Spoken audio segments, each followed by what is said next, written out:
Subscribe करें और bell दबाएं ताकि कोई खबर रह न जाए।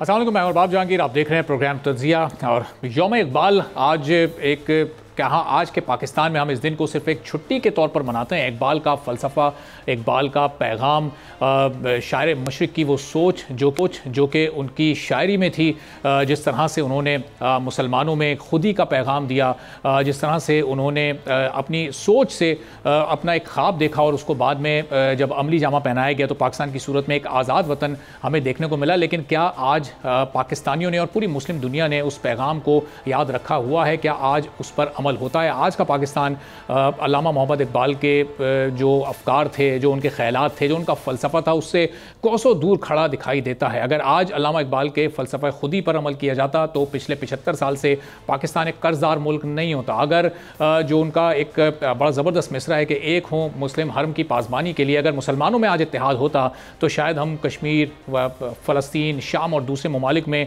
पूरी दुनिया के जुल्म और सितम बर्दाश्त नहीं कर रहे होते। तो अल्लामा इकबाल की शायरी को न सिर्फ पाकिस्तान में बल्कि पाकिस्तान से बाहर जहाँ जहाँ उर्दू समझी जाती थी वहाँ वहाँ एक इनकलाबी शायरी की हैसियत हासिल रही। और बाद में आने वाले जितने भी शोरा कराम थे उन्होंने अल्लामा इकबाल के फ़लसफ़े को और उनके अफकार को ही आगे बढ़ाने की कोशिश की। लेकिन वो सब कुछ सिर्फ किताबों में और वो शायरी की हद तक तो रहा, लेकिन जो मुल्क का इंतज़ाम चलाने वाले हमारे सियासतदान थे उन्होंने शायद उस फ़लसफ़े को अडॉप्ट नहीं किया, वरना आज पाकिस्तान काफ़ी बेहतर हालत में होता। अब आज क्या ज़रूरत है इस वक्त उस फ़लसफ़े को दोबारा से मजबूती के साथ पकड़ने की और उस जज्बे के साथ आगे बढ़ने की कि न सिर्फ पाकिस्तान के हालात बेहतर हों बल्कि दुनिया भर के जो इस्लामी ममालिक हैं वो अगर अल्लामा इकबाल की शायरी से उस पैगाम को समझें और सीखें तो शायद बहुत से मसाइल दुनिया भर के जो कि मुस्लिम ममालिक को इस वक्त दरपेश हैं वो भी हल हो सकते हैं। अब अल्लामा इकबाल के कलाम की, उस कलाम में मौजूद उनकी फ़िक्र की, उनकी सोच की कितनी अहमियत है और अगर आज भी उस पर अमल किया जाए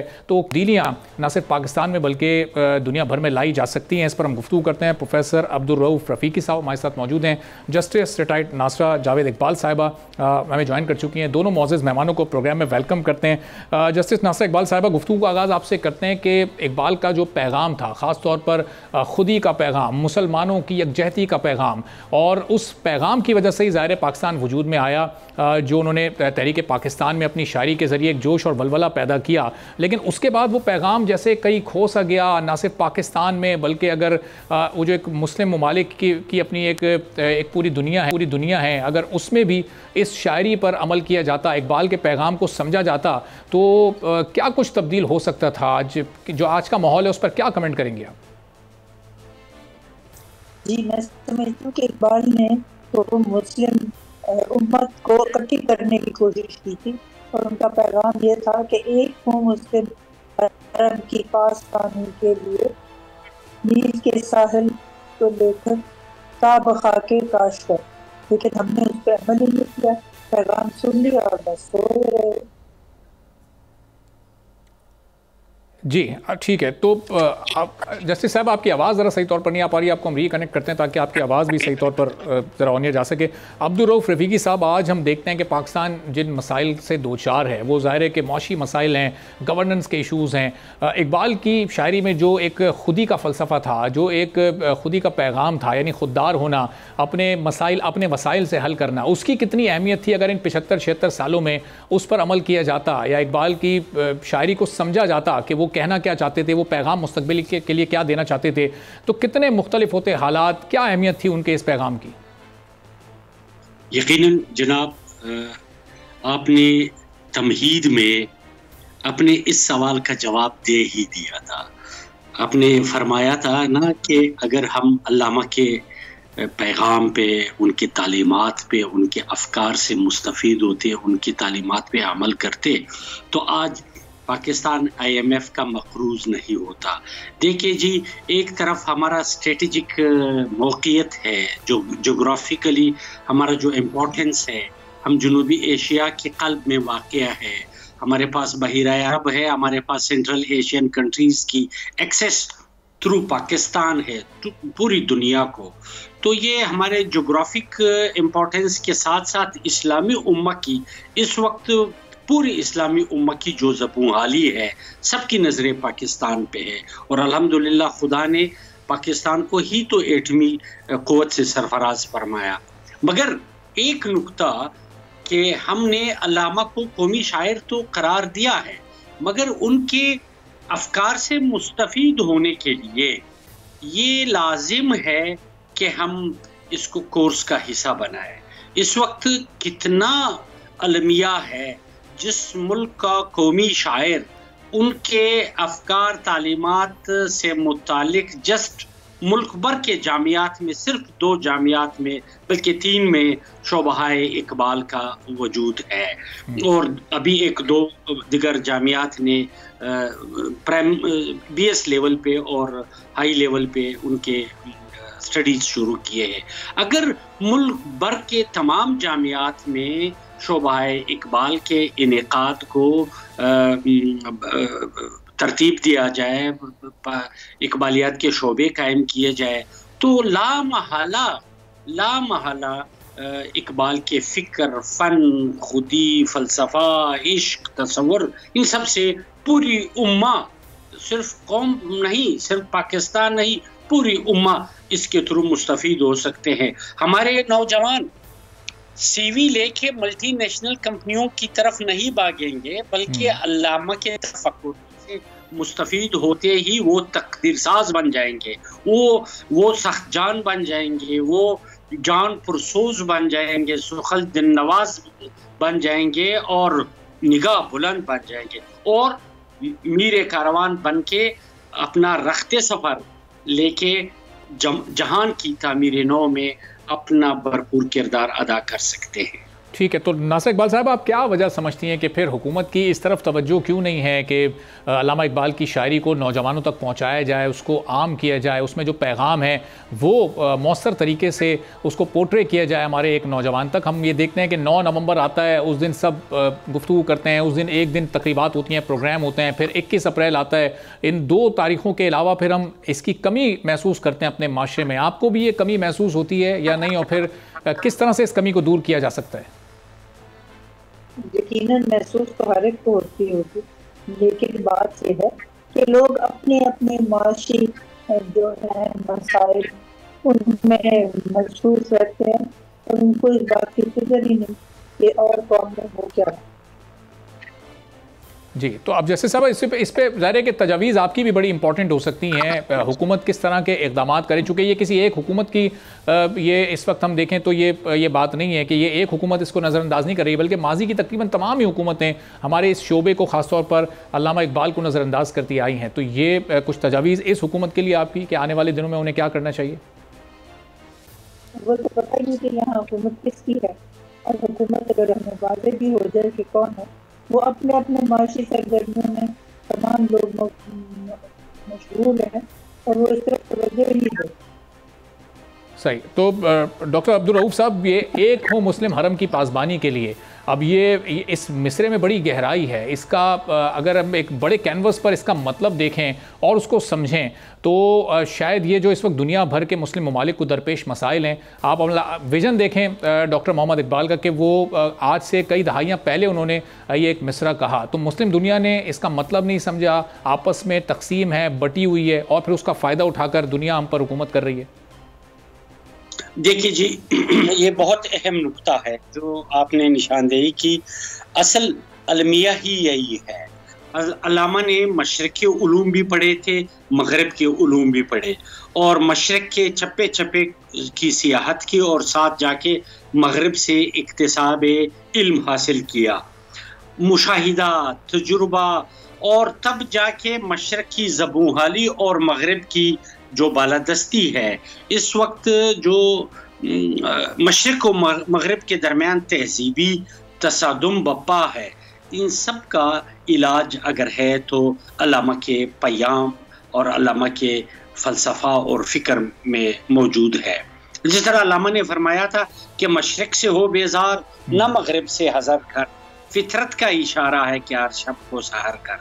अब मुस्लिम उम्मा की जो ज़बून हाली है, जो मशरिक कब तक कंज्यूमर बनेगा और मगरिब प्रोड्यूसर है मल्टीनेशनल कंपनियों के सवाबदीद पे, वसाइल इस्लामी उम्मा के हैं, पर बैरल कास्ट इनकी इंटरनेशनल मार्केट में मगरिब के हाथ में है। तो ये खुदी और खुददारी का हामिल कौम और मिल्लत अगर इकबाल की खुदी से मुस्तफीद होते तो आज इस्लामी उम्मा की माशी हालात, सियासी समाज, इस तरह जिसने से देखे हालात दिगरगू होते। और एक और अहम बात, जितने हम हज़रत अल्लामा के फिक्र से दूर होते जाएंगे या जितना जल्द हम अल्लामा के फिक्र को अपनी ज़िंदगी में, अपने फैसलों में, अपने स्ट्रेटजी में दाखिल नहीं करते रहेंगे, उतने ही हम मुतज़लज़ल रहेंगे, ज़वाल की तरफ जाएंगे। और अल्लामा के फ़न और फ़िक्र में इसका निजात मुतय्यन है और इसकी राहें, मैकेनिज़्म, एक बशर दोस्ती, अमन, सलामती, विजन, मुस्तक़बिल, कौन सा पहलू है जो अल्लामा के कलाम में मौजूद नहीं? बिल्कुल, और यकीनी तौर पर ये अल्लामा इकबाल की फ़िक्र और दूरी का नतीजा है जो इस वक्त आज हम एक हालात देखते हैं अजीब व गरीब, एक कशमकश का शिकार इस वक्त पाकिस्तान में है और कई दहाइयों से ये सिलसिला ऐसे ही चला रहा है। तज्ज़ियाकार जाफ़र रिज़वी साहब भी हमें ज्वाइन कर चुके हैं। तो जाफ़र रिज़वी साहब, अल्लामा इकबाल के फ़लसफ़े, उनकी सोच, उनकी फ़िक्र जो कि खुदी का फ़लसफ़ा था, जो अमल का फ़लसफ़ा था, अल्लामा इकबाल का शायद कोई एक शेर भी ऐसा नहीं है जिसमें उन्होंने अमल की दावत ना दी हो, जिसमें उन्होंने खुद ही बेदार करने की कोशिश ना की हो। कितनी अहमियत की हामिल ये शायरी थी और आज इससे दूरी के फिर क्या असरात हमारे माशरे पर और हमारे मुल्की हालात पर असरअंदाज हो रहे हैं? जी बहुत शुक्रिया। सिर्फ हमारे माशरे पर नहीं, अगर आप अपनी नज़र दौड़ाएं तो पूरी मुस्लिम दुनिया, पूरी मुस्लिम उम्मा आज अजीब हालात से दो चार है। गजा की तरफ एक नज़र डालिए, ज़रा देखिए वहाँ क्या हो रहा है। अल्लामा इकबाल का मामला सिर्फ पाकिस्तान तक नहीं है। मैं समझता हूँ कि वो शायरी आफाकी शायरी थी, वो शायरी आलमी शायरी थी और उन्होंने सिर्फ पाकिस्तानी मुसलमानों को कोई मैसेज नहीं दिया था, उन्होंने पूरी मुस्लिम दुनिया को एक पैगाम दिया अपनी शायरी के ज़रिए और बहुत अमल, जैसा आपने कहा कि जोर देते रहे अमल पर। मगर अफसोस कि आज आप अगर सिर्फ पाकिस्तान ही की बात करें, सिर्फ ईद को ले लीजिए, चांद आप एक सूबे में किसी और दिन ईद मनाते हैं, बाकी सूबों में किसी और दिन ईद मनाते हैं। पूरी मुस्लिम दुनिया में नील के साहिल से लेकर ताबा खा के काशगर तक की बात करके गए अल्लामा, और आज नील के साहिल से लेकर ताबा खा के काशगर तक ना मुसलमान जंगों में एक हैं, ना मुसलमान खुशियों में एक है, ना मुसलमान गम में एक है, ना मुसलमान सुकून में एक है। आप देखिए, हमने इस दुनिया में देखा कि यमन और सऊदी अरब की जंग हुई। हमने इस दुनिया में देखा कि 43 साल तक सऊदी अरब और ईरान में जंग की सी कैफियत रही, एक दूसरे के ऊपर लान तान मजम्मत, एक दूसरे के खिलाफ बयानबाजियाँ। ये सब कुछ अल्लामा इकबाल का ख्वाब नहीं था। अल्लामा इकबाल ने कुछ और ख्वाब देखा था। अल्लामा इकबाल ने मुस्लिम दुनिया को कोई और मैसेज दिया था। मगर अफसोस की बात यह है कि ये मुस्लिम दुनिया पे अगर आप नज़र डालिए तो सिर्फ और सिर्फ हुक्मरानों का ही तर्ज ज़िंदगी देख लीजिए। कौन सी मुझे रियासत बताइए मुस्लिम जहां हुक्मरानों के बारे में उन पर चार्जेस नहीं हैं, उन पर इल्ज़ामात नहीं हैं बदउनवानी के, बेईमानी के, करप्शन के। कौन सा मुस्लिम वर्ल्ड है जिसके बारे में हम ये कह सकें कि ये रियासत मुसलमानों की बिल्कुल आइडियल है, इसको बिल्कुल ऐसा होना चाहिए, एक मुस्लिम मुल्क को बिल्कुल ऐसा होना चाहिए। पाकिस्तान इस्लाम के नाम पर हासिल की जाने वाली वाहिद रियासत है। आप देखिए कि पाकिस्तान में मुसलमानों ने मुसलमानों के हाथों कितना, सिर्फ रियासत ही के आदाद शुमार अगर आप ले लीजिए तो 1 लाख लोग शिद्दत पसंदी के इस दौर में मुसलमानों ने मुसलमानों के खिलाफ शिद्दत पसंद कार्रवाइयाँ करके मार डालें। ये कोई आज का नहीं है मामला। इस्लाम की तारीख पे नजर डालिए, रसूल खुदा सल्लल्लाहु अलैहि वसल्लम की आंख बंद होते ही मुसलमानों की आपस में जो झगड़ेबाजी, जो तनाज़ात, जो फसाद शुरू हुआ। पहली जंग अमल हुई, 25 बरस भी नहीं हुए थे रसूल को गए हुए दुनिया से। पहली जंग में 10,000 लोग लुक़मा अजल बन गए जमल में। दूसरी जंग सिफ़ीन में हुई, 76,000 से 84,000 अफराद बताए जाते हैं तारीख की किताबों में कि मुसलमानों ने मुसलमानों को मार डाला। तीसरी जंग नहरवान, 4,000 से 10,000 तक की तादाद बताई जाती है तारीख की किताबों में मुसलमानों का मुसलमानों से झगड़ा। ये मुझे बताएं, 1.25 लाख लोग रसूल के दुनिया से जाने के 25 बरस के अंदर अंदर 3 मुख्तलिफ जंगों में मारे गए। फिर उसके बाद यजीद और इमाम हुसैन का मार्का, फिर उसके बाद बनी उमैया बनी हाशिम का मार्का, फिर उसके बाद बनी अब्बास बनी हाशिम और बाकी सारों का मार्का, फिर उसके बाद तारीख भरी पड़ी है। मुसलमान बादशाहों की आप क्या बात करें, मुसलमानों की तारीख तो ये है कि बापों पे इल्ज़ाम है कि उन्होंने बेटे मारे तख्त पे बैठने के लिए, बेटों पे इल्ज़ाम है कि उन्होंने बापों को जेल में डाला और कत्ल किया तख्त पर बैठने के लिए। ये कोई नई बात नहीं है। और इसी सब से घबरा कर अल्लामा ने यही तारीख के पहलू को मद्देनजर रखते हुए अपने अशार में, अपने पैगाम में यही आपसे कहने की कोशिश की थी कि खुदारा ये हिमाकतें, खुदारा ये दूरअंदेशी से कुछ काम लीजिए और दुनिया की तरफ देखिए, मगरिब कहाँ जा पहुंचा है। दीगर अक़वाम तरक्की करते करते कोई चांद पे, कोई मरीख पे है, हम अभी तक इसी में उलझे हुए हैं कि आज ईद का चांद हुआ है कि नहीं हुआ, कल मुहर्रम शुरू होगा कि नहीं होगा। ये कौन सी दुनिया में हम रह रहे हैं। फरामोश कर दिया है अल्लामा को, उसका नतीजा ये है अल्लामा ही अकेले नहीं थे, पूरी मुस्लिम तारीख भरी पड़ी है नासहीन। जाफर रिजवी साहब, ये कता कलामी की इंतहाई माजरत, लेकिन जैसे आपने कहा कि फरामोश कर दिया अल्लामा को, तो ये क्यों फरामोश कर दिया? इसकी वजह क्या है? एक ऐसा शख्स जिसका विजन 100 साल पहले आज से ये था कि एक हो मुस्लिम हरम की पासबानी के लिए, मुसलमानों का वो इत्तेहाद चाहता था और उसको ये पता था कि अगर ये इत्तेहाद नहीं हुआ तो आने वाले दिनों में किस तरह की तकसीम हमें नज़र आएगी, जैसे अभी आपने ये पूरा माजी बताया। तो फिर उसके बावजूद क्यों संजीदगी के साथ उस नहीं लिया गया? क्यों उस शायरी से हमने इस्तेफादा हासिल नहीं किया? सिर्फ हम नहीं, जब बाकी जो भी मुस्लिम ममालिक हैं, ज़रा इस पर भी ज़रा रोशनी डालिएगा। आज वो सोच और फिक्र क्यों नहीं पाई जाती है हमारे माशरे में? इसलिए कि आपने सियासी अमल को पनपने ही नहीं दिया, सियासी जमातों को पनपने ही नहीं दिया। ख़ास तौर पर पाकिस्तान की अगर हम मिसाल लें, बार बार फौजी मदाखलतें होती रहीं, कम अज़ कम 4 बार मुल्क में मार्शल लॉ लगाए गए। वो वाहिद रियासत जो इस्लाम के नाम पर हासिल की गई थी 16 दिसंबर 1971 या 16 दिसंबर 1971 में 2 लख्त हो गई। हमने एक मुल्क के 2 टुकड़े होते देखे। कमज़ोर सियासतदानों की क़यादत बिल्कुल अपनी जगह, उनसे कोई इनकार नहीं है। बिल्कुल इल्ज़ामात दुरुस्त रहे होंगे तारीख़ में कि सियासतदानों ने और सियासी क़यादत ने बदउनवानी की, बेईमानी की, कमज़ोरियाँ दिखाई। लेकिन इसका ये कतन मतलब नहीं था कि रियासती इदारे सियासी अमल में मदाखलत शुरू कर दें और 4 मरतबा मार्शल लॉ लगाया जाए।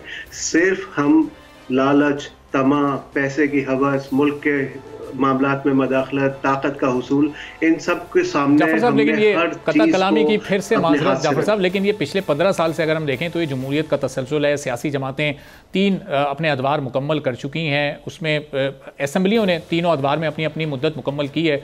तो ये एक कंटिन्यूशन हम पिछले 15 साल में तो देख रहे हैं। तो इसमें क्या तब्दीली आई है उस एतबार से, अगर अल्लामा इकबाल साहब के? लेकिन हम तो रोज आपके टीवी से ही सुनते हैं कि ये सियासी जमातें जिनको आप हुकूमत कह रहे हैं, जमहूरी अमल कह रहे हैं, पार्लियामान कह रहे हैं, सब के सब तीनों हल्के ये शिकायत करते रहे हैं कि वो बेख्तियार हैं, मामलात कोई और करता है, फैसले कहीं और होते हैं, अमल कहीं किसी और की कही हुई बात पर होता है। अपनी अदालती तारीख उठाइए पिछले 15 साल की और ज़रा मुकदमात का जायज़ा लीजिए। सुप्रीम कोर्ट में कैसे कैसे मुकदमे आए हैं। अभी कल ही सुप्रीम कोर्ट ने एक मुकदमे को वापस किया है कि मुतल्लिका फोरम से रुजू कीजिए। किसने किस पर क्यों इल्ज़ाम लगाए, ये मेरी बहस नहीं है, लेकिन बहस ये है कि क्या रियासती इदारों ने अपने कायदीन यानी कायदे आज़म मोहम्मद अली जिन्ना, क्या अल्लामा इकबाल, क्या सर सैयद अहमद खान और बहुत सारे हमारे जो अमायदीन थे, उनकी बातों को मद्देनजर रखा इस मुल्क को चलाने, आगे ले जाने, तरक्की देने और कामयाब बनाने के लिए?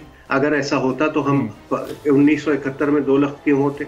हम पड़ गए कि तुम ये वाली ज़बान बोलते हो। तो अब चलें जाफर साहब, ये जाहिर है कि ये जो पाकिस्तान की तारीख है वो अपनी जगह, और ये 75-76 साल जो तारीख है, अब मैं ये चाहूँ कि ज़रा जस्टिस नासिर इकबाल साहिबा के सामने सवाल रखा जाए कि ये अब अगर हमें आगे बढ़ना है और जो ख़राबियाँ हो गई उनको बेहतर करना है और अल्लामा इकबाल की खुदी के फ़लसफ़े और अमल के फ़लसफ़े और वो जो इत्तेहाद का उन्होंने पैगाम दिया उससे फ़ायदा उठाना है, तो क्या कुछ इक़दामात नासिर साहब आपकी नज़र में उठाए जा सकते हैं? चलें, इससे पहले किसी ने नहीं किया, आगे आने वाली हुकूमतों को अगर कुछ सीरियसनेस के साथ ये काम करना है तो वो कैसे शुरू करें? नुक्ता आगाज़ कहाँ से हो? जी नासिर साहब, आपको आवाज़ आ रही है?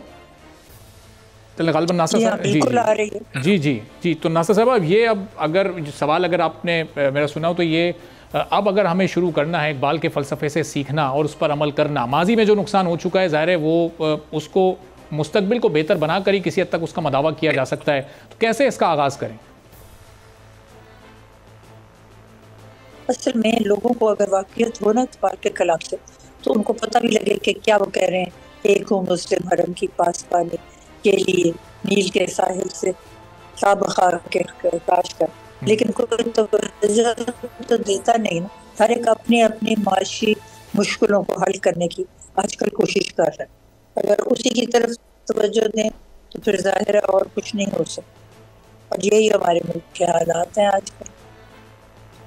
सही, लेकिन अगर ये कोई हुकूमत संजीदगी के साथ ये इन मामलात को आगे बेहतर करने की कोशिश करे, और जो अल्लामा इकबाल का कलाम था, जो उनकी सोच थी, जो फ़िक्र थी, अगर उसको फ़ायदा उठाना उससे, तो मैं चाह रहा हूँ कि चंद तजावीज़, चूँकि आपकी तजावीज़ बड़ी कीमती हो सकती हैं किसी भी संजीदा हल्के के लिए। जी, तो तजावीज़ लोग देना। तो जवानों की दुनिया है, 60% हमारी आबादी नौजवानों की है, उनको इस तरफ तवज्जो देनी चाहिए कि कैसे हम कौम को माशी रास्ते पर और दिगर रास्ते पर आगे चला सकते हैं। लेकिन हर एक बंदा अपने नफ्सा नफ्सी के आलम में है, और इसलिए ये मुश्किल है। सही। तो अब्दुल रऊफ रफ़ीकी साहब, ये इस वक्त जो पोलराइजेशन हमारे एक माहौल में है, वो ज़ाहिर है कि मुख्तलिफ सियासी जमातों की वजह से एक जमात दूसरे के ऊपर इल्ज़ाम लगाती है, एक दूसरी पहले पे लगाती है, तो ये क्या अदब से दूरी का नतीजा है? अल्लामा इकबाल की शायरी और जो उनका एक पैगाम था, उसको पाकिस्तानी माशरे में उस तरीके से आम नहीं किया जा सका जैसा होना चाहिए था, और अगर शायद ये होता तो जो इस वक्त का माहौल है, क्या वो कुछ मुख्तलिफ हो सकता था? बिल्कुल बिल्कुल मुख्तलिफ हो सकता था। बल्कि मैं तो आपके उस पहले स्टेप की तरफ आना चाहूँगा जो आपने जस्टिस साहिबा से इस्तेफसार किया था कि इनके लिए तजावीज़ क्या हो। ज़रूर ज़रूर। मैं समझता हूँ जिस तरह हज़रत अल्लामा ने फ़र्द की शख्सियत की तश्कील के लिए इंग्रेडिएंट्स बनाए थे और एक मैकेनिज़्म डिज़ाइन किया था, अफराद से मिल्लत कैसे तश्कील पाता है, ये एक डिज़ाइन बनाया था। फिज़िकली इसरार खुदी, रमूज़ खुदी, फ़र्द से मिल्लत तक का सफ़र, मिल्लत से आगे तरक्की और खुशहाली का सफ़र, ये सब कुछ ये तमाम रेसिपीज़ हज़रत अल्लामा के अफ़कार और मुतून में शामिल है, मौजूद है। बात यह है कि इसको किस तरह इम्प्लीमेंट किया जाए। मेरे पास इसका एक मेरे ख्याल में एक हल है मेरे पास, वो ये है कि आप इसको एक मैकेनिज़्म बनाएं।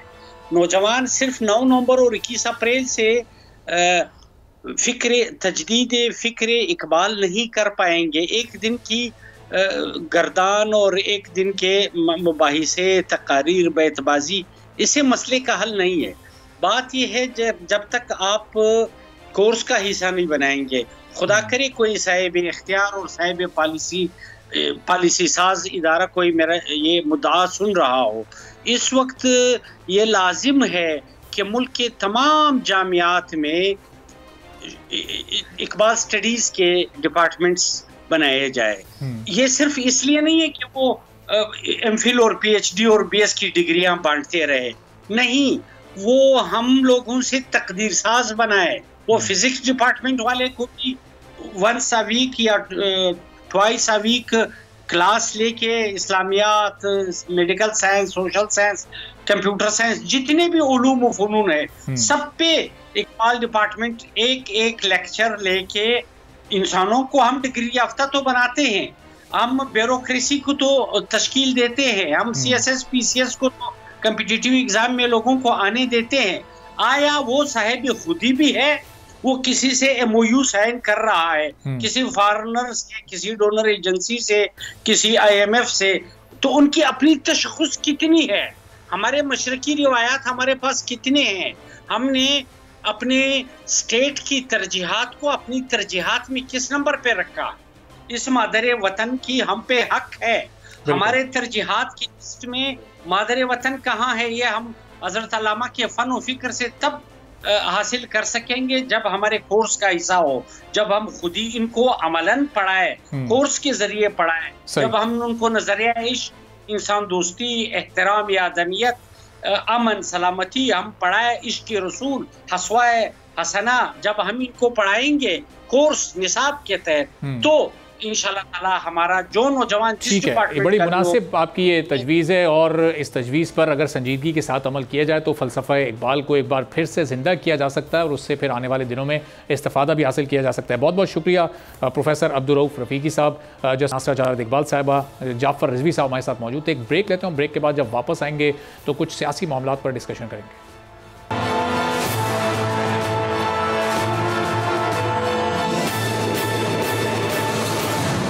प्रोग्राम में एक बार फिर आपको खुशामदीद कहते हैं। मिलिट्री कोर्ट्स को फौरी बहाल किया जाए, ये मुतालबा है तमाम शुहदा के लवाहिकीन का, और इस सिलसिले में अब पीर के दिन एक पिटीशन भी सुप्रीम कोर्ट में ये तमाम लवाहिकीन फ़ाइल करने जा रहे हैं और प्रेस कॉन्फ्रेंस में अपने तमाम मुतालबात और अपने तमाम तहफ़्फ़ुज़ात वो सामने रख चुके हैं। और सुप्रीम कोर्ट से उन्होंने ये पूछा, ये मुतालबा किया कि आखिर क्यों ये फ़ैसला किया गया और मिलिट्री कोर्ट्स को क्यों बहाल नहीं किया जा रहा, उसमें अब ये ट्रायल्स करने पर क्यों पाबंदी लगा दी गई है। इस फैसले को फौरी तौर पर कलअदम करार दिया जाए और इस सिलसिले में अब आगे कानूनी जंग लड़ने का इन तमाम लोगों ने फैसला किया। अब ये कह रहे हैं कि बैनुल अक़वामी सतह पर क्या पैगाम इससे जा रहा है। पाकिस्तान में भारत जिस तरह की कार्रवाइयों में मुलव्विस है और दीगर जो कि जराइम पेशा अनासर और दहशतगर्द ग्रुप्स हैं वो जिस तरह पाकिस्तान में इस वक्त फ़ाल हैं और अमन व अमान को सबूताज कर रहे हैं, तो इस सिलसिले में इस वक्त हालात का तकाजा है, वक्त की ज़रूरत है कि मिलिट्री कोर्ट्स मौजूद हो ताकि तमाम शुहदा के लवाहिकीन को फौरी और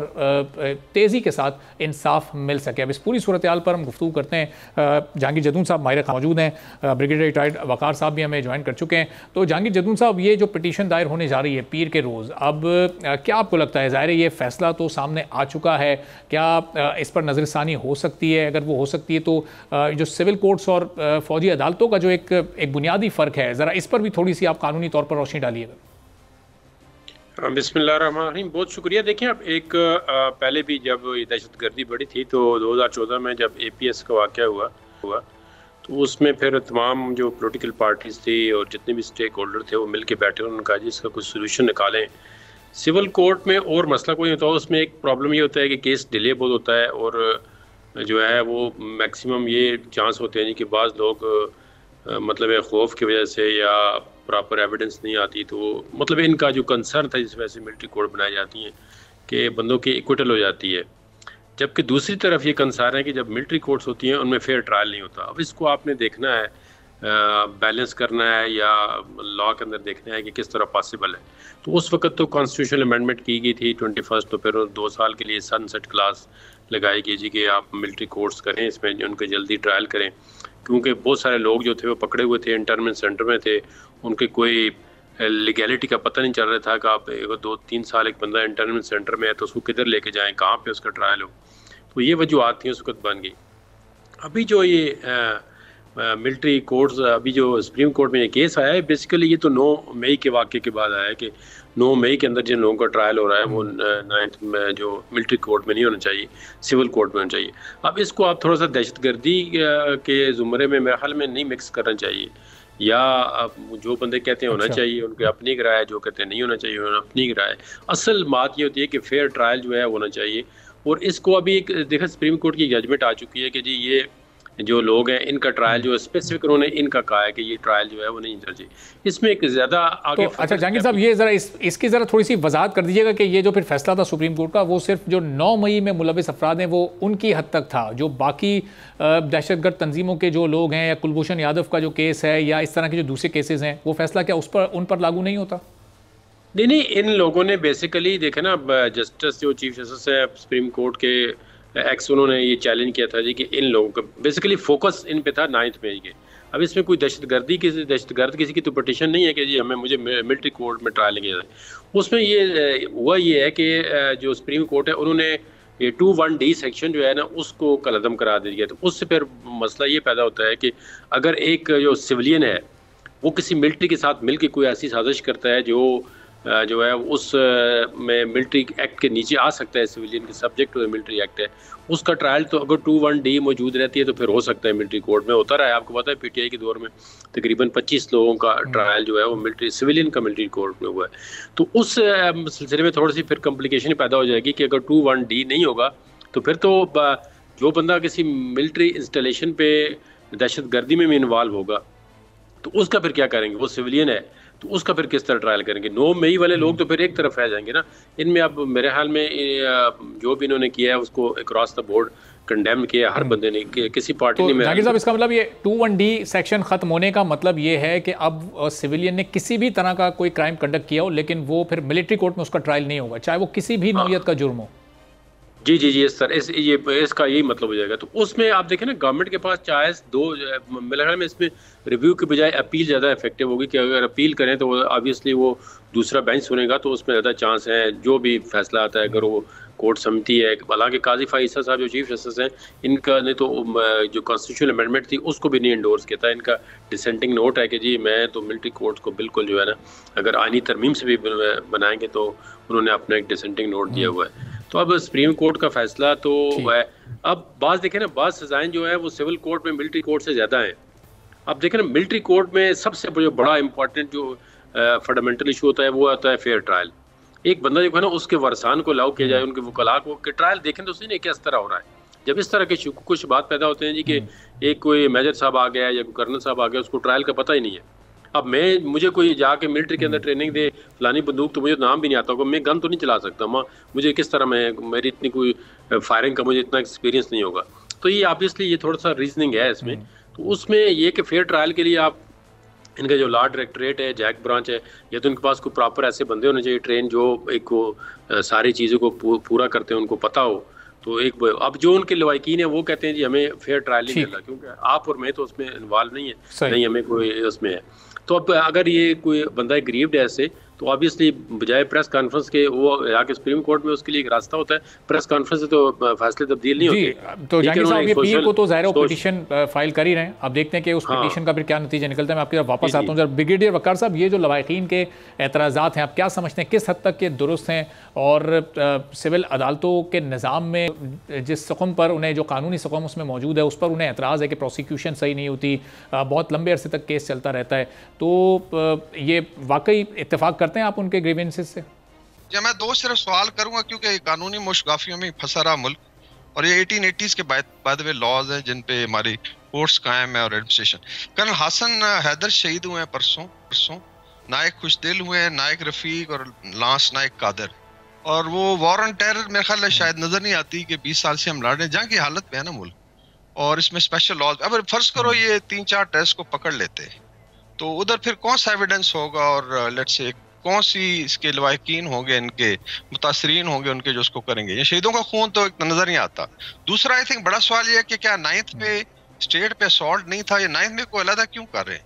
मतलब when you go and burn down core commanders house, उसके बाद आप GHQ पे असॉल्ट करते हैं। अच्छा, मैं आपको सिर्फ मिसाल देता हूँ, आप जाएं किसी भी अमेरिकन मिलिट्री गैरिजन में, एक संतरी खड़ा उस पे जाके शाउट करें, जस्ट शाउट एट हिम, आप गाली दें, अब may be you will put behind the bar for 2 years। India में जो एफस्वा है उसमें आप 1 साल के लिए फौज उठा लेती है अगर वो समझते हैं कि दहशतगर्द है या लेट्स से स्पाई है, देयर इज नो ट्रायल, उसके बाद उसको करते हैं इन्वेस्टिगेट, उसको लगाते हैं फैंटी, फिर साल बाद जाके उसका एक सीक्रेट ट्रायल होता है जो मिलिट्री सुपरवाइज करती है, बिकॉज उनको पता है कि स्टेट पे जब कोई बगावत करता है या असॉल्ट करता है उसकी बड़ी कड़ी सजा है। ये पाकिस्तान एक मेरे ख्याल वाहिद रियासत है जहाँ पे कानूनी मुशगाफी में फंस के 1880s और 1890s के लॉ से आप 21st सेंचुरी के 3rd डिकेड को आप मैनेज कर रहे हैं। मतलब मुझे समझ नहीं आती कि हम लोग अंधे हैं कि नजर नहीं आ रहा 20 साल से हम लड़ रहे हैं, उसके बाद दहशतगर्दी है पैदल, आई थिंक इस साल बहुत ज्यादा इंक्रीज हुई है।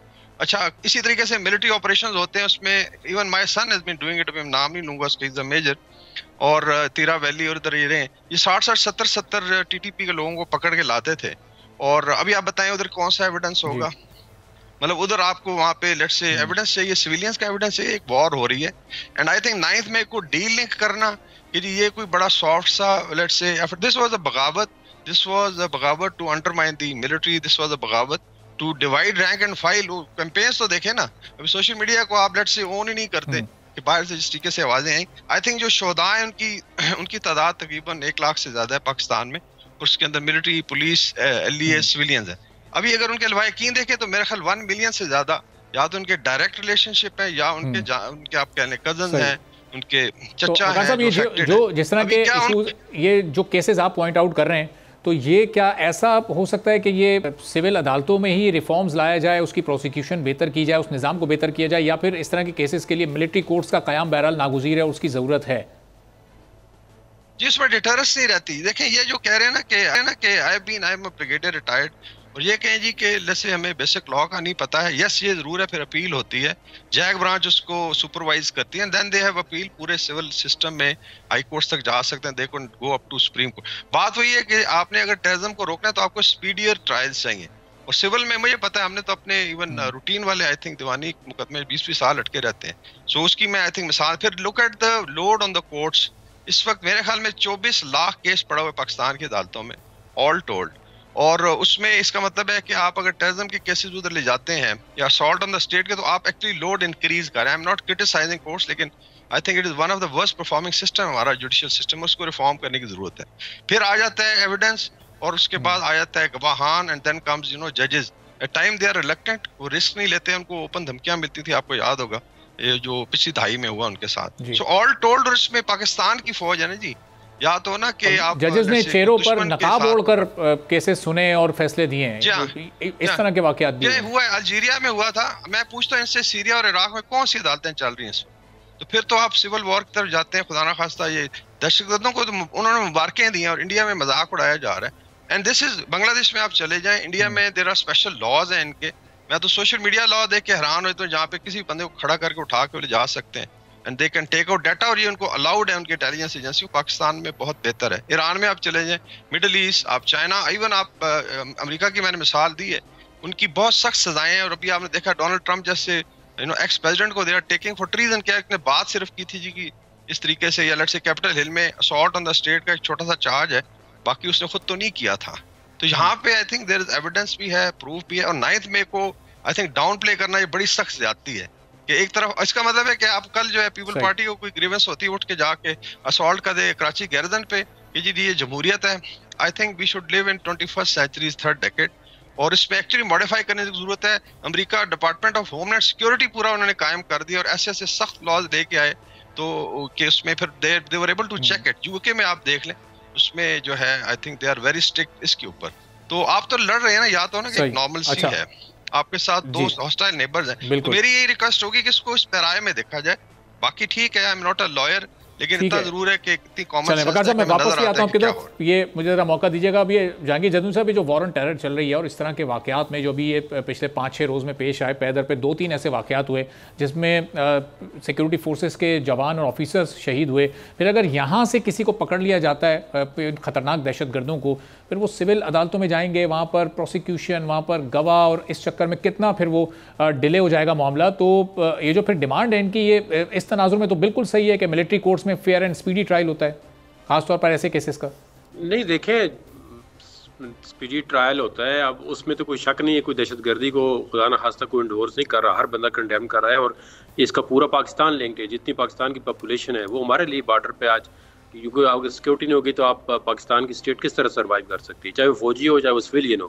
तो वो उसके लिए तो कोई मेरे ख्याल में दो राय नहीं है कि जो शहीद होते हैं अल्लाह ताला उनके जन्नत, उनको दर्जात बुलंद करे। उनके हर मतलब है, हर फौजी बंदे का कोई 5-7 बंदे या पूरी फैमिली सिविलियन होती है, सिविलियन फैमिली से 2-4 बंदे फौज में होते हैं। तो वो तो कोई इसमें दो राय नहीं है कि जो लड़ रहे हैं शहीद हो रहे हैं तो खुदा न खास्ता कोई ऐसी बात तो मेरे ख्याल में ना कोई करता है और ना ऐसी कोई करनी चाहिए। वो तो उनको जो भी टेररिस्ट पकड़ा जाता है, जो एक्सट्रीम जो पनिशमेंट है उनको देनी चाहिए। डेटरेंस पे तो कोई जवाज़ नहीं है किसी का कि नहीं देनी चाहिए। मैंने ये अब बात की थी कि देखें, जब 2014 का वाक़या हुआ तो एक पूरे पार्लियामेंट, पूरे पाकिस्तान ने, क्योंकि जो अपोजिट पार्टियाँ एक दूसरे के साथ बैठती नहीं थी, उन्होंने कहा कि नेशनल इशू है, it's not any political issue. तो वो एक नेशनल इशू था, तो उस पर सारे इकट्ठे हुए, फिर अमेंडमेंट की गई और उसको एंडोर्स किया गया कि जी इनको बहुत, उस पर तो कोई दो राय कोई नहीं कहता कि जी एक दहशतगर्द पकड़ा जाए उसको आप छोड़ दें या उसको किसी ऐसी कोर्ट में जाएं। जी आप एंटी टेररिज्म कोर्ट में देखें ना, जज बैठे हुए क्या कर रहे हैं, 30 दिन के अंदर ट्रायल कहते हैं जी मुकम्मल करो। एंटी टेररिज्म लॉ में लिखा हुआ है कि जी it should be completed within 30 days।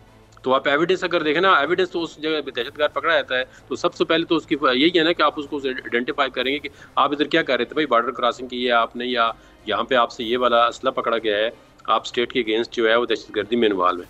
तो वो तो उसमें कोई मेरे नहीं ख्याल कोई ट्रायल कोर्ट कहे कि जी नहीं इनको छोड़ दो जी, ये इस तरह नहीं है, इन्वॉल्व नहीं है। बात ये है कि देखिए, ये जो अभी जो केस करंटली हो रहा है, अब 9 मई के वाक़े को क्रॉस द बोर्ड हर एक बंदे ने कंडेम किया है। मैं मादर के साथ ब्रिगेडियर साहब से सवाल पूछूंगा, इसमें वो जो लोग हैं जो प्रेस कॉन्फ्रेंस करते हैं वो इसमें इन्वॉल्व है, उनको कुछ छोड़ दिया जाता है। ये कुछ नया कोई मुझे जवाब ज़रा कांडली पे दे दें। मैं तो कहता हूँ जो मर्जी जिस पॉलिटिकल पार्टी का बंदा हो उसके साथ कोई डिस्क्रिमिनेशन ही हो, उसके साथ कोई फेवरेटिज्म नहीं होना चाहिए, और जो भी लोग इसके प्लानर थे या बैटर थे उनको इक्वली पनिशमेंट होनी चाहिए। लेकिन हम देख रहे हैं कि जो बड़े क्लोज लोग थे इमरान के खिलाफ, एज आई हैव सेड कि जी वो अगर इस प्लानिंग में शुमार थे, क्या वो पार्टी छोड़ के दूसरी पार्टी में जाते हैं तो वो पाक हो जाएंगे, ड्राई क्लीन हो जाएंगे? वो they are not involve in the 9th incident, why the person responsible to sparing them? इसमें क्या ब्रिगेडियर साहब मुझे जवाब दे सकते हैं कि जी जो इस्तेकाम पार्टी में चला जाए तो वो ठीक है, वो 9 मई से उसको कोई तल्लुक नहीं है। ये देखो, आप इफ़ यू वांट टू जी आप कहते हैं जी सजा हो बंदों को किसी भी कोर्ट में, चाहे सिविलियन में हो चाहे मिलिट्री में हो, तो आपको क्रॉस बोर्ड जो है। जहांगीर साहब, ब्रिगेडियर साहब की तरफ मैं ये सवाल लेकर जाता हूँ, वो जवाब भी देंगे, लेकिन बहुत सारे लोग ऐसे भी हैं, अली मोहम्मद खान साहब हैं, शुएब शाहीन साहब हैं, और कई ऐसे लोग हैं जो कि इस वक्त पाकिस्तान तहरीक इंसाफ को आकर मीडिया पर रिप्रेजेंट कर रहे हैं, और उनकी ना कोई गिरफ्तारी हो रही है, ना वो किसी और सियासी जमात में जाकर शामिल हो रहे हैं। तो वो लोग भी तो हैं जो कि मौजूद हैं और टीवी पर आकर अपनी पार्टी के साथ हैं। नहीं, देखें, ये लोग जो हैं ये तो नहीं इन्वॉल्वमेंट, मैं उनका कह रहा हूँ कि जो देखे ना बड़े क्लोज थे पीटीआई के, जो कोर कमेटी के लोग थे, जो उसके हर जो है डिज़ाइन में उसके काउंसिल में शामिल थे उस वक्त, तो वो लोग देखें ना, अगर अब ऐसे बंदे हैं जो बार बार उनको उठाया था, फिर उसको कहते हैं ये आप पार्टी बदल लो, तो नहीं है इस तरह की। मैं कहता हूँ इस 9 मई के वाक़े को किसी भी हद तक इवन 0.5% भी पोलिटिसाइज नहीं होता, ना इसको पॉलिटिकल पर्पस के लिए कोई बंदा यूज़ करे। देखें, ये पूरी कौम का मसला है। कोई अगर आर्मी किसी के बिल्डिंग पे या किसी इंस्टॉलेशन पे हमला करता है तो वो आर्मी किसी आर्मी की सिर्फ मलकियत नहीं है, पूरे पाकिस्तान की मलकियत है। वो किसी एक शख्स की मलकियत नहीं है, ना किसी एक शख्स को ये राइट हासिल है कि वो उसको छोड़ दे या पकड़ दे। ये देखें जो स्टेट इंस्टीट्यूशन है, इवन किसी ब्रिगेडियर साहब से इस पर इनकी राय जरा जान लेते हैं। जो आपने सवाल ब्रिगेडियर साहब से किया, ब्रिगेडियर साहब, ये जहांगीर जदून साहब का जो सवाल वो तो आपने सुनी लिया होगा, मेरा भी ये सवाल ले लीजिएगा कि जो पिछले 4-5 वाक़यात दहशतगर्दी के एकदम से शुरू हुए हैं, ये गैर कानूनी मुकीम अफराद की डेडलाइन ख़त्म हुई है और उसके बाद हमने देखा कि ये एक सिलसिला शुरू हुआ है, तो ये दहशतगर्दी की नई लहर के पीछे आप कौन से अवामिल देख रहे हैं? क्यों ये एकदम से ये एक ताज़ा वाक़यात की लहर शुरू हो गई है, ख़ासतौर पर जब से कि वो एक ऑपरेशन शुरू हुआ गैर कानूनी अफराद के खिलाफ? आई थिंक दोनों क्वेश्चन जरा डीलिंग है। ये अफगानिस्तान वाला जो इशू, इस पे मैं बात कर लेता हूं, then I come to the first question. अच्छा, इसमें एक तो ये है कि government of the Pakistan has to deal with government of Afghanistan every day. ये अभी जो है ना, हम समझते हैं ये एक बबल है जिसमें पाकिस्तान अफगानिस्तान चीज़ें, ऐसा बिल्कुल नहीं है। 70 ईयर्स की हिस्ट्री में ऐसा नहीं हुआ। अप्स एंड डाउन जरूरी हैं, और पिछले 2 जो इंटरवेंशन में, एक दफ़ा सोवियत यूनियन आया, हमने इन्वाइट नहीं किया, अमेरिका आया, हमने, तो आपने बेसिकली एडजस्ट किया विद इंटरनेशनल कम्युनिटी। इस पर भी इतराज़ होते, फलाने की पॉलिसी गलत थी तो फलाने की ठीक थी। अभी आ जाते हैं कि क्या अफगानिस्तान से दहशतगर्दी को अभी पिकअप हुई है? इसके आप कह लें क्रेस्ट एंड ट्रफ्स है, नहीं अप डाउन होता रहता है, बट ये कंसिस्टेंट फैक्टर रहा है। इट्स अ डिस्टेबलाइज्ड बॉर्डर, डिस्पाइट कि आपने हर तरीके से हमने जो तालिबान अभी जब आए तो उसकी डिप्लोमेटिक सपोर्ट की, आई थिंक इंडिया में भी एम्बेसी उनकी बंद हो गई है और सबसे ज्यादा वबेला वो मचाता है। उसके बाद इनकी पहली इन्वेस्टमेंट कॉन्फ्रेंस की और कमिटमेंट थी इवन मुल्ला हिबतुल्लाह साहब की कि जी नहीं होगा, तो लेकिन terrorism as a leverage of policy हमेशा इस्तेमाल हुआ है। सो इसमें अभी हमें कोई शक नहीं होना चाहिए। इसका मतलब आपने मैनेज करना है, ताल्लुकात भी रखने हैं। फिर रेफ्यूजीज का आ जाता है कि 50 लाख से ज्यादा है, 17.5 लाख इलीगल को वापस भेजा जा रहा है, 30 लाख के साथ कोई प्रॉब्लम नहीं है। और ये वो है जो 2 रजीम जब लास्ट वाली थी अशरफ गनी की और हामिद करज़ई की, तो उस वक्त देवर फाइटिंग अगेंस्ट तालिबान, या वो फौज में थे या बिजनेस कर रहे थे, व्हाटएवर, एंड प्लस उनके साथ उनके रिश्तेदार होंगे। तो ये लोग आए पाकिस्तान में, प्रॉमिस था जी 7.5 लाख जाएगा यूरोप और नॉर्थ अमेरिका। ये डाटा है ही नहीं है लोगों के पास। ये आप जाके यूएस से चेक कितना प्रॉमिस, वो भी इधर डंप करके 5-10 हज़ार वो ले गए। और इसका मतलब है कि सारा लोड आप, this is costing Pakistan $5 billion, 17.5 lakh है, $5 अरब साल का पड़ रहा है, कोई भी फिगर निकाल लें। और ये स्टेट पे करती है, मैं यूएनएचसीआर की बात नहीं कर रहा। अभी जब यहाँ पे तो माफियाज बन गए हैं, आपको पता है डॉलर की स्मगलिंग है, वेपन स्मगलिंग है, नारकोटिक्स है, और उसके बाद टेररिज्म की सपोर्ट है, बिकॉज ये सेफ हेमन्स बनी। तो अभी जब इनको भेजा जा रहा है तो काफी दुम पे पाँव आया। एक तो आई थिंक उस साइड पे वेस्टर्न बॉर्डर और एक ईस्टर्न बॉर्डर वाले को बड़ी सख्त तकलीफ है। सोशल मीडिया कैंपेन चली, नेशनलिस्ट आगे जी और पिटिशन लेके चले गए सुप्रीम कोर्ट में। हाउ अब्सर्ड कि अपने मुल्क का कोई ख्याल नहीं, इकॉनमी आपकी ऑलरेडी इन्हीं वजूहात की वजह से सफर कर रही है, और जब एड्रेस करती है स्टेट तो इस पे शोर होगा मचता है। सो मोस्ट प्रॉब्ली जो करंट क्रेस्ट है उसमें इसका बिल्कुल अमल दखल है। इंडिया का भी है, बिकॉज विद इन इंडिया बेशुमार प्रॉब्लम है, डिफ्लेक्शन करते हैं, लाइक सिविल वॉर हो रही है उधर मणिपुर वगैरह में, मैं नहीं जाऊंगा इसमें। तो वो दे फाइंड ए स्पेस के, इतना बड़ा मूवमेंट हो रही है, लोगों की लाखों लोग जा रहे हैं, तो उसमें स्पेस क्रिएट हो जाती है। साफ ज़रा स्टेट ने मैनेज करना है, सिक्योरिटी देनी। सो आई थिंक ये इस लिहाज से ये आपकी बात ठीक है, लेकिन मैं ये कहूँगा कि पिछले 3 दिहाइयों से ये कांस्टेंट फैक्टर है, यानी अप डाउन हुआ है, टेररिज्म रहा है। अभी आ जाते हैं जो सवाल है मेरी अपनी, जो मैं basically I am not sort of defending कि जी मैं कुछ स्टेट को डिफेंड कर, मैं as the common citizen of Pakistan बात करता हूँ कि 9 मई के जो वाकयात हैं, basically it was assault on the state. इसमें फौज ने क्या अपनी जो इंटरनल अकाउंटेबिलिटी की, क्या 3 स्टार्स तक को जो है लेट्स से कटहरे में नहीं खड़ा किया, अभी मैं डिटेल में जाऊंगा, 2 स्टार्स थे, जहां भी झोल नजर आया है। बाकी मुझे बताएं कि फौज के पास एक ऑप्शन होता है गोली चलाने का जब गर्दन में आते, तो अगर रिस्ट्रेंट था और गोली नहीं चली और मेरे ख्याल नेक्स्ट टाइम जब होगा तो फिर शायद इनको करना पड़े, अगर इस तरह की अदालतें लगी रहेंगी फिर देयर शूट ऑन साइट जो तरीका है फौजी का फिर वो होगा। अभी आ जाते हैं कि डायरेक्टली जो असॉल्ट में इन्वॉल्व थे, मेरी अपनी इन्फॉर्मेशन के मुताबिक who led the assault, I don't think like इसमें सेनेटर हैं आपके, इसके अंदर आपके सीनियर लीडर हैं, वो अभी तक ट्रायल भुगत रहे हैं। इसी तरीके से जो यूथ गया था या जो भी पार्टी एक्टिविस्ट थे, आई डोंट थिंक सो कि जो असॉल्ट में शामिल था उसको जाके इंटरव्यू करा के फारग कर दिया गया। हाँ, अगर आप समझते हैं जी कि इस तरीके से एक इंप्रेशन जा रहा है कि जो लोग वहां से टूट रहे हैं उनको छूट, I think I will not go with that. मैं बीइंग अ पाकिस्तानी सिटीजन, हर एक की अकाउंटेबिलिटी होनी चाहिए, specially those who are involved in planning, तो उसको आई थिंक सेग्रीगेट कर दें। तो मेरे ख्याल ये परसेप्शन भी गलत है कि प्रॉब्ली जो डायरेक्टली इन्वॉल्व थे असॉल्ट में, जिनके अगेंस्ट एविडेंस है, उनको छोड़ दिया गया। सही, ठीक है। और ब्रिगेडियर साहब, ये जो अभी जो पहला क्वेश्चन हमारा था जिसमें आपने बताया कि अब ये इसमें इंडियन हाथ भी मुलविस है और भी वो तमाम अनासर जो कि पाकिस्तान में अमन और अमान की सूरत को ख़राब करना चाहते हैं। अब ये ऑपरेशन तो ये लॉन्ग टर्म है, ये गैर कानूनी मुकीम अफराद को तो ज़ाहिर डेडलाइन ख़त्म हुई और उनके खिलाफ अभी एक्शन लिया जाता रहेगा, तो ये उस वक्त तक ये चैलेंजिंग सूरत रहेगी, आने वाले कई महीनों तक हमें चैलेंज अमन और अमान का दरपेश रहेगा और इन्हीं हालात में फिर आगे इलेक्शन डेज भी आ रहे हैं। जी, मैं तो आपको अर्ज किया ना कि पाकिस्तान ने डे टू डे डील करना है Afghanistan, anybody who is coming here.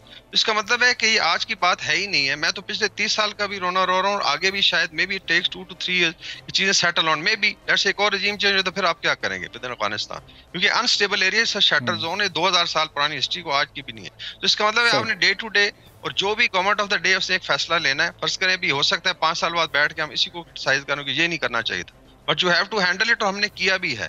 लेकिन अभी आई थिंक स्टेट ने अगर पाँव रखा है अपने इंटरेस्ट के लिए तो दे हैव टू गो, और ये मैनेज किया जाएगा। टेररिज्म एक्टिविटी पिकअप भी कर सकती है, इसको फाइट किया जाएगा इंशाल्लाह ताला, एंड तक फाइट। और बहुत बहुत शुक्रिया ब्रिगेडियर वकार साहब हमारे साथ मौजूद थे, जो साहब गुफ्तगू कर रहे थे। नाज़रीन, दोनों मेहमानों की गुफ्तगू आपने सुनी। आज के प्रोग्राम से इजाज़त दीजिए, अल्लाह हाफ़िज़।